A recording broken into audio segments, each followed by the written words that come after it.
two specific examples, Planned Parenthood and PBS, are in congressional control. Are you planning to axe both of those? I would like to, that's for sure. Spending for both of those? Yeah, we got to build consensus to have the votes to do that. Now, some of this will be done by executive order out of the White House. Absolutely. He has a broad authority to do a lot of that. Yes. But where Congress is involved, that's where it takes the hard work of legislating and getting everybody on the same page. So there'll be lots of ideas that come out. We don't want to put too many of it out right now, okay? But this is part of that, preparing the playbook to unleash and unroll in January. So that's fun. What you just saw in that clip was Santa's worst little helper, Mike Johnson, being clear that they're gonna target Planned Parenthood. They're gonna kill it because they disagree with some of what it does, and so it should lose funding. That's what he's gonna do. I love his little comment there, and we'll get more into Planned Parenthood, where he's like, "Well, we don't want to put out too much of it." See, the funny thing about that is, if you're gonna do stuff that's popular, you publicize it. If you're not publicizing it, maybe it ain't that popular. Is that possibly what it is? Remember, a couple weeks ago, he talked about killing the ACA and got a whole bunch of pushback. And now he's playing his cards a little bit closer to his vest or whatever. Maybe he's learned, I suppose.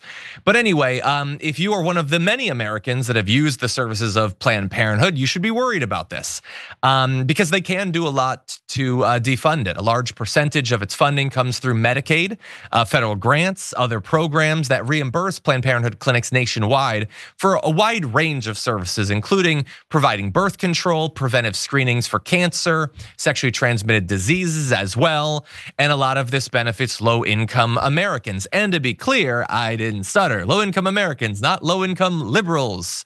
You might be in an area as a conservative where you don't want to have cancer, or maybe you don't want another kid, so you get some birth control. It's not just for abortions, and it never has been. But anyway, according to its last annual report, more than 1/3 of its revenue comes through government health services reimbursements and grants.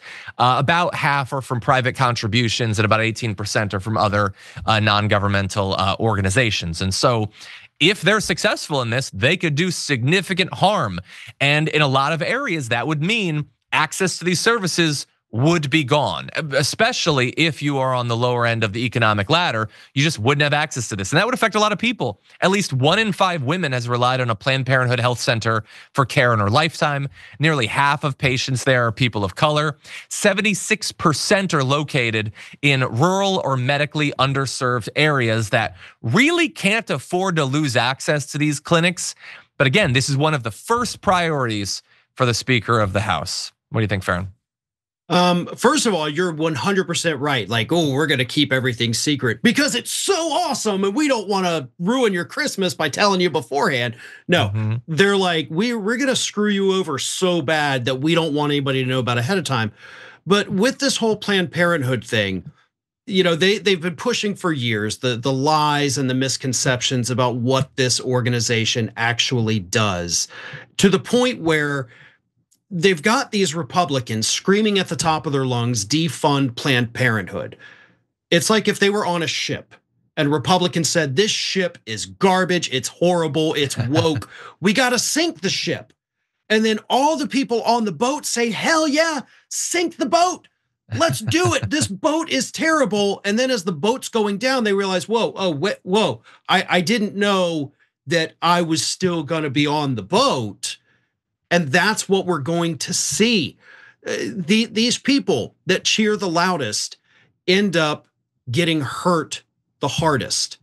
It's what we're gonna see with the tariffs, again, with the deportations, with the defunding of Planned Parenthood, with all of these decisions that they cheer along the way, because they don't ever stop to think what this actually means. And I don't know, maybe Planned Parenthood ought to just change the name, because the name itself, Republicans have weaponized. Like, obviously this is abortion facility because it's Planned Parenthood. So I don't know, but I do know that they likely can get all of the Republicans in Congress on board on this. And if not, if the Democrats can flip, what are they at, 3? Isn't that the magic number they would have to flip? 3 House members, I think, in the upcoming Congress, maybe. Yeah, it's a 5 margin, yeah.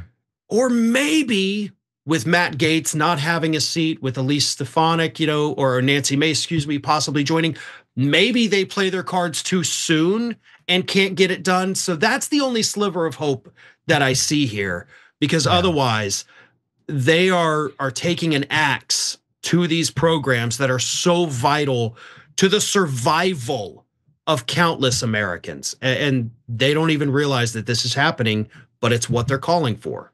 Yeah. Many of them conservatives.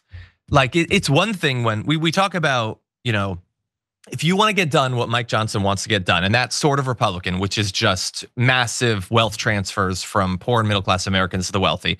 Obviously, you're not going to run on that because that's not going to be popular. Even with Fox News, getting people to believe insane things about taxes at the same time that they believe insane things about tariffs and all that. And so you have some just clear distractions. We're going to attack trans people. We're going to try to take out gay marriage, whatever. And then you have like almost a stranger strategy where it's like enlisting conservatives to actively screw over themselves, to cheer as they slit their own throat politically. And I don't understand it. They need access to these things. And could it be any clearer? Not just with the Planned Parenthood thing, but everything having to do with the abortion laws and all that. They want to saddle you with kids you didn't plan to have, because the ripple effects from that will produce a compliant society that will be desperate to have any job or any 2 or 3 jobs that they can. They will be so busy that they can't provide any sort of actual check on those in power.